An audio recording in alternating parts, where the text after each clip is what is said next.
ঠিক আছে, চলুন সরাসরি মূল বিষয়ে ঢোকা যাক। আজকের এই ব্যাখ্যামূলক আলোচনায় আমরা ঈশপের অত্যন্ত তীক্ষ্ণ এবং দারুণ একটা গল্পের গভীরে যাব। গল্পটা একটা কচ্ছপকে নিয়ে, যে কিনা নিজের জীবন নিয়ে প্রচণ্ড অসন্তুষ্ট। প্রাচীন এই উপকথাটি শতাব্দীর পর শতাব্দী ধরে মানুষের স্বভাব আর আকাঙ্ক্ষার একদম নিখুঁত একটা আয়না হিসেবে কাজ করছে। ঈশপের গল্পগুলো আকারে ছোট হলেও এর ভেতরের মনস্তাত্ত্বিক গভীরতা কিন্তু আক্ষরিক অর্থেই অভাবনীয়। পুরো আলোচনাটা আসলে একটা বিশাল দার্শনিক প্রশ্নের ওপর দাঁড়িয়ে আছে। একটু ভাবুন তো, যখন আমাদের উচ্চাকাঙ্ক্ষা খোদ প্রকৃতির নিয়মকেই চ্যালেঞ্জ করে বসে, তখন আসলে কি ঘটে? এই প্রশ্নটাই মূলত গল্পটার প্রেক্ষাপট তৈরি করে দেয়। এখানে নির্দিষ্ট কাউকে উদ্দেশ্য করে কিছু বলা হচ্ছে না, বরং এটা আমাদের মানব প্রকৃতিরই একটা সার্বজনীন দিক। প্রকৃতি আমাদের প্রত্যেককে কিছু নির্দিষ্ট বৈশিষ্ট্য আর সীমাবদ্ধতা দিয়ে তৈরি করেছে, কিন্তু যখনই সেই সীমারেখা পার হওয়ার একটা অন্ধ মোহ বা তাড়না তৈরি হয়, ঠিক তখনই কিন্তু এই গল্পের মতো মর্মান্তিক ঘটনাগুলো শুরু হয়। পর্ব ১, উচ্চাকাঙ্ক্ষার মূল্য, প্রাকৃতিক সীমাবদ্ধতাকে অমান্য করা।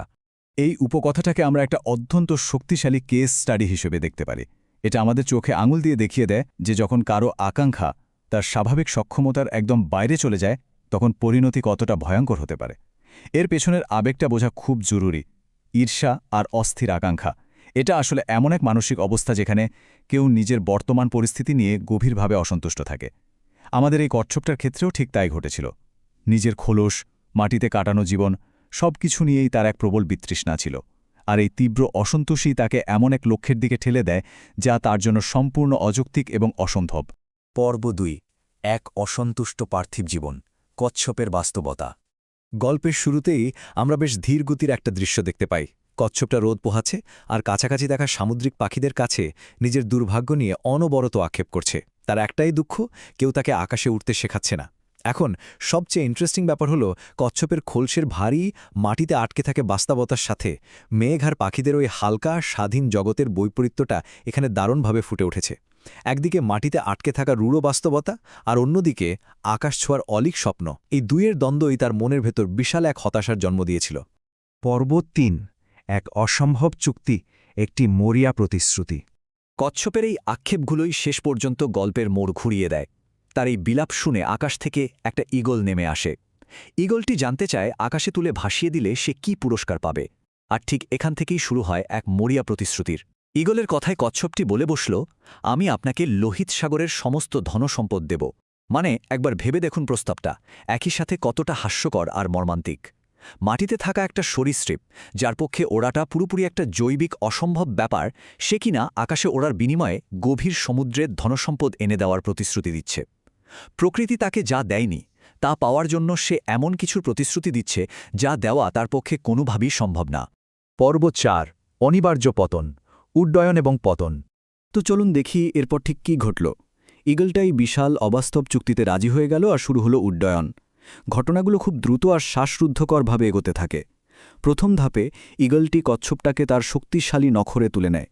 এরপর তারা ক্রমশ উপরের দিকে উঠতে থাকে। এক পর্যায়ে প্রায় মেঘের কাছাকাছি পৌঁছে যায়। কচ্ছপের জন্য এটা নিশ্চয়ই চরম উল্লাসের একটা মুহূর্ত ছিল। তার আজীবনের স্বপ্ন সত্যি হচ্ছে। কিন্তু ঠিক যখন সে তার আকাঙ্ক্ষার একেবারে চূড়ায়, তখনই ঈগলটি হঠাৎ তার নখরের বাঁধন আলগা করে দেয় এবং কচ্ছপটিকে শূন্যে ছেড়ে দেয়। আর ঠিক তারপরই নেমে আসে নির্মম এক বাস্তবতা। কচ্ছপটি আকাশ থেকে প্রবল বেগে সোজা আছড়ে পড়ে এক উঁচু পাহাড়ে। তার খোলসটি সম্পূর্ণ চূর্ণবিচূর্ণ হয়ে যায়। যে খোলসটি পৃথিবীতে তার সুরক্ষার একমাত্র বর্ম ছিল, আকাশে ওড়ার সেই অযৌক্তিক মোহতে পড়ে সে সেই সুরক্ষায় হারিয়ে বসল। মেঘের রাজ্যে ওড়ার স্বপ্ন কিভাবে মাটিতে আছড়ে পড়ে ভেঙে চুরমার হয়ে যায়, এটা তারই এক চরম মর্মান্তিক চিত্র।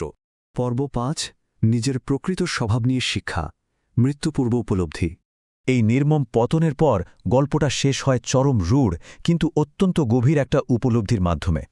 এতক্ষণ ধরে যে কচ্ছপটি নিজের অস্তিত্বকেই অস্বীকার করে আসছিল, মৃত্যুর ঠিক আগ মুহূর্তে সে তার নিজের সত্যটা বুঝতে পারে। এই চূড়ান্ত উপলব্ধিটা হল, আমার এই পরিণতি প্রাপ্যই ছিল। ডানা আর মেঘের সাথে আমার কি সম্পর্ক? মাটিতেই বা কে কষ্টে চলাফেরা করতে পারে? এই কথাগুলো প্রকৃতির সীমাবদ্ধতা নিয়ে আমাদের এক কঠোর সিদ্ধান্তে দাঁড় করিয়ে দেয়। গল্পটি কোনো মিথ্যে সান্ত্বনা দেয় না। কচ্ছপটি অবশেষে বুঝতে পেরেছিল, মাটিতে যার চলাফেরা করাই দায়, মেঘের রাজ্যে তার কোনো স্থান থাকতে পারে না। আমাদের আজকের এই ব্যাখ্যামূলক আলোচনাটি শেষ করার আগে একটা উস্কানিমূলক প্রশ্ন নিয়ে আমরা গভীরভাবে ভাবতে পারি। মাটিতে সংগ্রাম করা সত্ত্বেও ডানা মেলার আকাঙ্ক্ষা আমাদের মধ্যে কার আছে। মানুষের স্বভাব, উচ্চাকাঙ্ক্ষা আর সীমাবদ্ধতার মতো চিরন্তন বিষয়গুলো নিয়ে এটা একটা গভীর ভাবনার জায়গা তৈরি করে। এই প্রাচীন উপকথাটি প্রমাণ করে যে নিজের অস্তিত্বের সীমানাকে অস্বীকার করার মূল্য সব সময়ই অনেক চড়া হয়। এটা শুধু একটা কচ্ছপের গল্প নয়, বরং এটা এমন একটা আয়না যা আমাদের নিজেদের সীমাহীন আর অযৌক্তিক আকাঙ্ক্ষাগুলোর দিকে নতুন করে তাকাতে বাধ্য করে।